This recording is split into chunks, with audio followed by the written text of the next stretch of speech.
The following program was produced by an independent community producer. The opinions expressed do not necessarily reflect those of the ECAT staff or board of directors. Good morning, good afternoon, good evening, good night. It's the Ron Van Dam Show. Hold on tight, things can get a bit weird, if you like that sort of thing. Hey, welcome to the program. It is the Ron Van Dam Show. I am one of those people. Thanks for being here. That was a great show before this one, wasn't it? I have no idea what it was. Thanks for coming. Thanks for coming. You can put your coat over there, although it's the summer, you don't need it. See, the great thing about doing this is I don't know when they air this. It could be like 20 years from now. I don't know.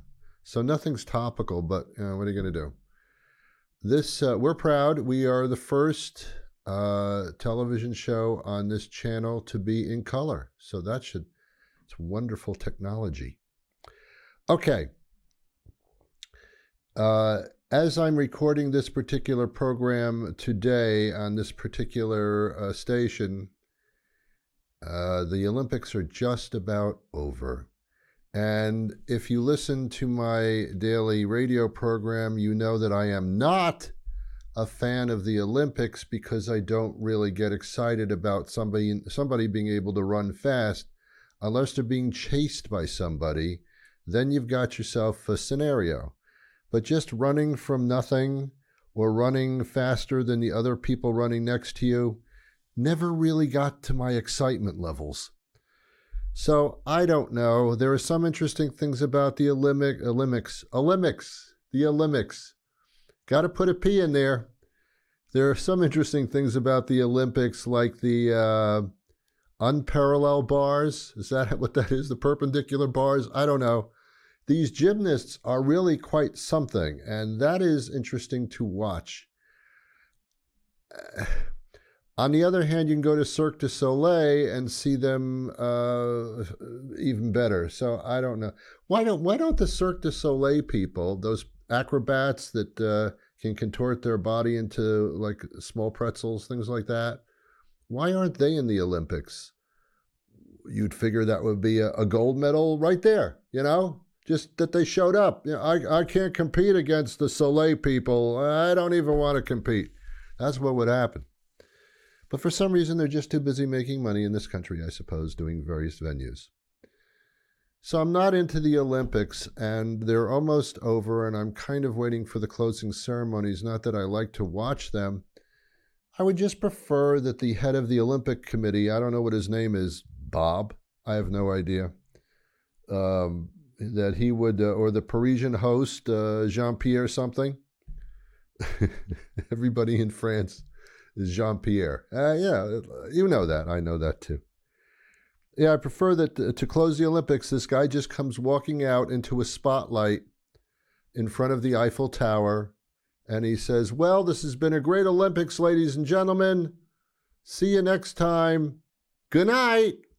I think that'd be a great way to end it, besides all the pomp and circumstance, the circumstantial pomp. What is pomp, by the way? I know what it is. It just sounds stupid. Look at all the pomp. Oh, don't step in it. Do not step in that pomp. Look at that pomp. And there's some circumstance right next to the pomp. Good night, everybody. I think that would be a great way to end the Olympics. Just a wave to the crowd. Hey, everybody, thanks for being here. Thanks for your records. Thanks for taking the medals. Good night, everybody. I would love that. So, yeah, the Olympics are coming to a close, and, you know, that's great. Only problem is when the Olympics come to a close, the political season gets too heavy, and then I don't look forward to that either. So it's just, it's a mess that we're living through right now. Is there anybody that doesn't have stress or anxiety? Raise your hand if you don't have stress or anxiety. Look, nobody's raising their hand. So anyway, so I looked a little bit into these Olympic Games because I don't quite understand them, and a lot of people are into it. When I listen to the news, they get the newscasters get very excited. Oh, and today, the newscasters say, today, the 1,500 meter dash was won by Alfredo De Santo. He got gold. And I'm looking around. Anybody else excited by that? I don't know. I can't relate to that. They're very excited. And we got gold. I guess there are 3 medals on the periodic table. And they are gold, silver, and bronze. Gold, of course, being the first place. Silver being, sorry, you didn't get first place. And bronze is just like, okay, you showed up. You know, in America, we honor children for trying by giving them a prize. We do. So it's what we do because we are so damn sensitive here that we give all our children prizes just for trying to show them that trying is really a winner. It's not a winner. It just means you tried. You don't walk away with a gift, but of course in this country you do. That's the way they should do the Olympics. He won the gold, and he won the silver, and everybody else, you get a bronze medal for trying. Thanks for coming. Good night, everybody. I think everybody else should get bronze. I think Oprah should be giving out the medals at the end of any particular contest.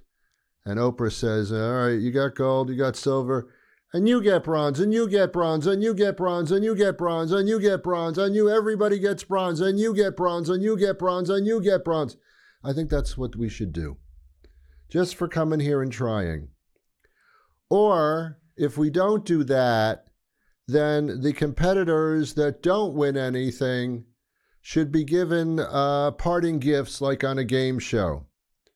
Yes, you get gold, you get silver, you can get the bronze if you want it, and all the rest of you are going to get a gift basket from Revlon with face creams and rejuvenating juices. And you'll also get a carton of turtle wax for your car. Turtle wax, making your car look beautiful, shiny, and waxy. Turtle wax by Ronco.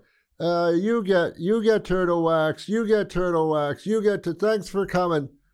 I think they should get a gift basket.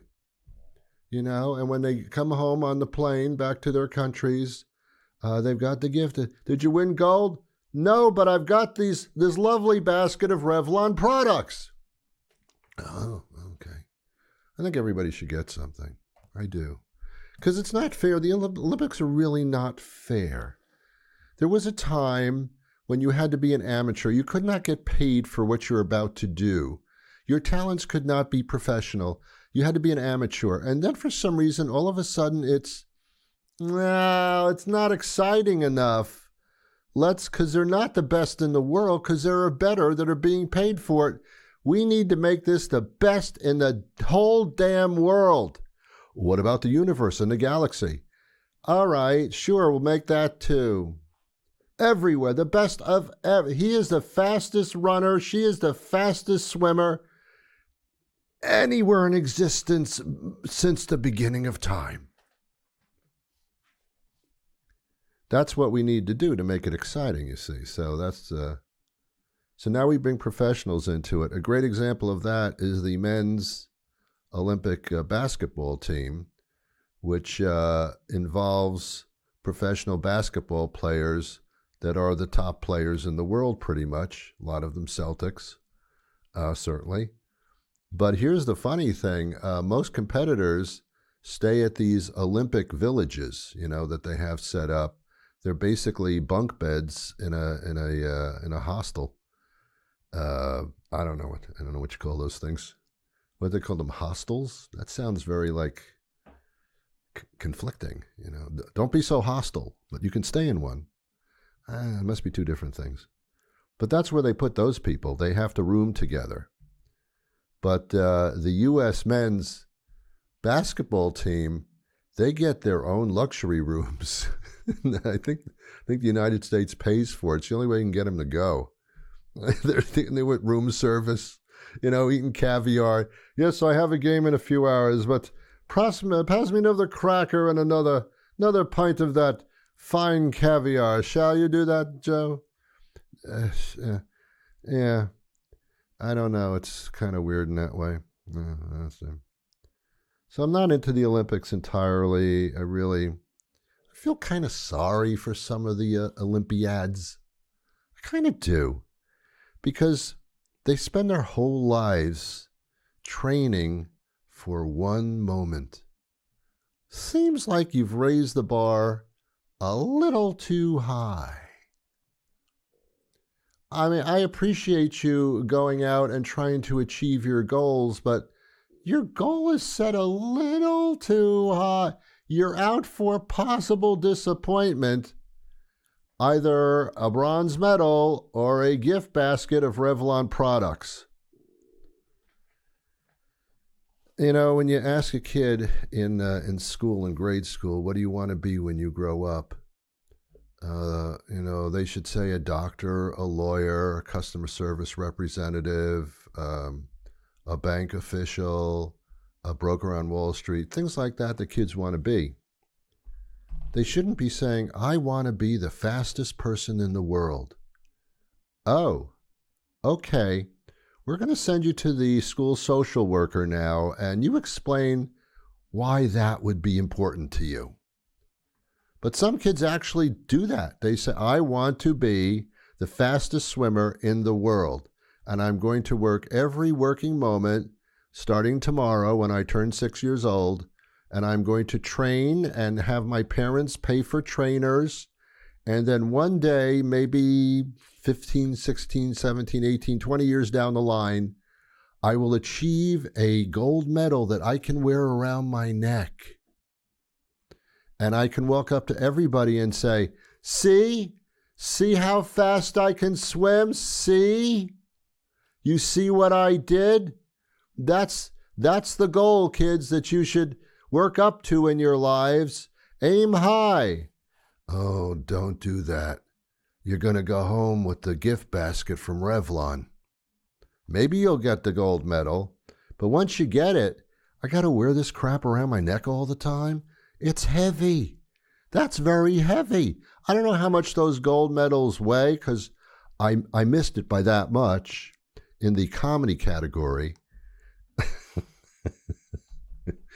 But I assume those things weigh a lot. And I don't think you wear them down the street like you're a rapper or something. Are you a DJ rapper? No, I won a gold medal in swimming. I'm the fastest person alive. Oh, so is the DJ then, because he's got one too. I don't know. Don't aim that high is what I'm saying. Set goals for yourself in life, but don't, make them like achievable. I'm saying, yeah. I've told a story on the air before about a neighbor, not next to me, but somewhere in my neighborhood, and he used to play ball with his young son, which was endearing, and I love the fact that they were spending time together. But what he did was kind of odd. He was just being fatherish, but it wasn't my business. But I would tell him to cut it out. But it's not my business. He'd be throwing the softball or the wiffle ball, whatever, at his son, who was standing, maybe 10 feet away with his plastic bat, and he'd swing at the ball and he'd miss it, and then the father would get the ball and pitch it again to his son. Son's like maybe 6, 7, 8 years old, and the son swings again and he misses it. And the father says, you're never going to be a professional baseball player like that. If you really want to be a professional baseball player, you have to start concentrating. And I thought, why are you saying that to him? You're talking him into wanting to be a professional baseball player. You've got to know the chances of him becoming one are so nil, especially since he can't even hit the ball at all. Why are you doing that to him? It's an odd way of setting up the wrong goals. Anyway, that's just a sideline story that I thought you would enjoy. Aspirations are a very interesting thing. Don't aim too high. Doesn't mean you shouldn't aim, but not that high. Not that high. So I went into, we're halfway through the show. That's interesting. So I went into my research mode and I came up with various Olympic sports that are in the Olympic Games. Some of them still are in it. Many of them have since been discontinued. But in the early 1900s, mid-1900s, they actually were part of the Olympics. And it's amazing to me that they were. I'm going to go through some of those now. Take my hand, and I will lead you to Olympic paradise discovery of games that no longer exist in the Olympics, but once did. Here we go. This is back in 1900, when the Olympic Games were indeed in Paris, similar to now, or then, depending on when you're watching this.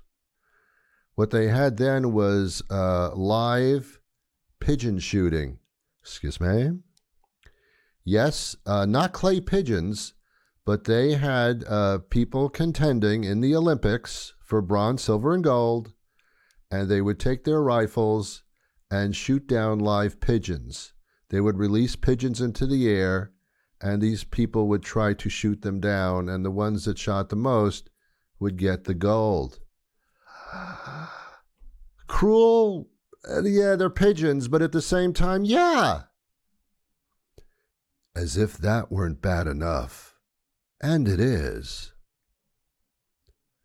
There was actually a competition for running deers. Now, the deers weren't the things competing. It was people, men only, and they would release the deer, and the men would try to shoot as many deer as possible from their location. No, don't do that on TV. Well, 1900, I don't know if they had TV. I'm not sure that was possible. Then there was skeleton sledding, which was pretty popular up until not too long ago. That was an Olympic sport in the winter. You know, the bobsled thing, with the sleds going down those, those tracks of ice, those courses. Well, you wouldn't be in a sled or in a toboggan. It would just be you face down, going down this course made of ice through the chutes and everything. And I think you wore a helmet. I'm not sure. And the fastest one toward death would win a medal. That actually happened. Here's one of the most interesting Olympic sports. You may be familiar with it. I think it was used up until the 1920s or 1930s, and possibly after that in various modified ways. It was tug of war. You had one country on one side of the rope, another country on the other side of the rope. And then in the middle, there'd be a line, and you'd have to, through brute force, pull the other team across the line. It's tug of war. The concept sounds kind of interesting, but they stopped doing that. That is like true country-to-country competition. I mean, there's nothing purer than that. Which country is the strongest? I don't know. Let's give them some rope and see. Immediately what came to mind for me was, oh my God, if that were such an incredible Olympic sport, all they had to do was go into the streets and find some really strong pantomime artists. Why pantomime artists? Pantomime clowns? Because they spend all of their career pulling on a rope that isn't there. So their practice in pulling on a rope is amazing. I mean, they are the pulling on the rope experts. Now, granted, there isn't actually a rope, but they're still getting the muscles for it by doing this all day in their act. And I thought, oh my God, that would be just get the pantomime artists and then create another sport for fastest person who can walk down stairs that don't exist. Or how fast can you get out of a box that isn't really there? Oh, we could get gold for that. Then there's curling. And that I always thought was a bunch of women with curling irons who can come up with the best hair fashion, the quickest. And then I learned, no, it has nothing to do with curling irons. It has to do with these little Roomba vacuum cleaner things with handles on them and a bunch of brooms. And what you do is you have the competitors with the brooms, and they sweep a path for this little vacuum cleaner canister with a handle on it, and they try to sweep it to a location by getting all the dust out of the way that can cause it to slow down. And again, my thought was, oh my God, if they still have this, and they do, they should recruit professional cleaning crews. You know, these people that go to office buildings or to your house and they sweep, these people know how to sweep, man. Nobody knows how to sweep like a professional house cleaning or office cleaning crew. Oh, we would get so many gold medals. But do we do that? No. You can use professionals now. I don't know why not. So that's what curling is. And I've watched curling on TV before because it is so fascinatingly strange. Now, I don't want to insult people that actually play curling because that's a cultural thing that is quite significant in their sporting world. So I'm not making fun of you. To me, it's incredibly interesting to watch the insignificance of the activity. What I used to do when I was younger is me and my friends would get high on marijuana only. We would get high and we'd sit in a chair and then we watch a curling competition on TV. It is such a mind blower.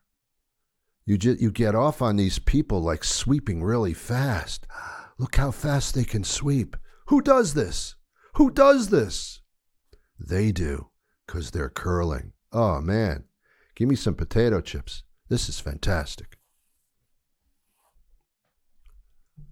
Then they had something called solo synchronized swimming. That was back in 1984, apparently. And synchronized swimming, solo synchronized swimming sounds like an oxymoron or a sport that is done by morons. But, because you can't have solo synchronized. It wasn't, you didn't synchronize yourself to a second swimmer. You synchronize yourself to music. So it's like doing floor exercises in a gymnasium, that tumbling stuff, only in a pool. I guess that can be okay. Then they had race walking. It wasn't running, it was walking fast. And I don't know at what point is it walking fast. What's the fine line between that and running? It's like, oh, you're walking fast. Oh, penalty, you're running. No, I wasn't. I was just walking like really fast. You were running. You were starting to run. Oh, no, I was just walking really fast. Too much controversy involved with that. But there was actually race walking.